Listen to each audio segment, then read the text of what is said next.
ఇక్కడ మా రజక సంఘ నాయకులు అందరూ ఉన్నారు. వీరందరి సమక్షంలో వీర్లపల్లి శంకర్ గారిని మన రజక కులం నుంచి బహిష్కరిస్తున్నాం. దీనికి మీరందరూ ఆమోదిస్తురుగా? ఇయాల నుంచి వీర్లపల్లి శంకర్ రజక కాదు, శంకర్ రెడ్డి గారు. నేను ఒకటే చెప్తున్నా, మీకు గనక నిజంగా మీకు మానవత్వం ఉంటే ఈ బాధితుల పక్షాన నిలబడండి.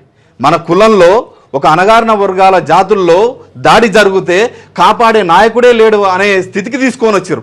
మాకు ఒక ఎమ్మెల్యే ఉన్నాడు అనే ఒక ధైర్యం ఉండే, ఆ ధైర్యం లేకుండా చేసిరు మీరు.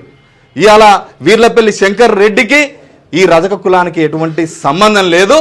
ఆయన కూడా కాంగ్రెస్ పార్టీలో రజక అని చెప్పుకుంటే భవిష్యత్తులో చెప్పుల దండలు వేసి, ఎక్కడ కనిపిస్తే అక్కడ చెప్పుల దండలు వేసి, దిష్టి బొమ్మలు తగలబెట్టడం కాదు, చెప్పుల దండలు వేసి ఊరేగిస్తాం, తిప్పుతాం, ఎక్కడ కనిపిస్తే అక్కడ అడ్డుకుంటాం అని చెప్పి కూడా రజక సంఘాల తరపున హెచ్చరిస్తున్నాం.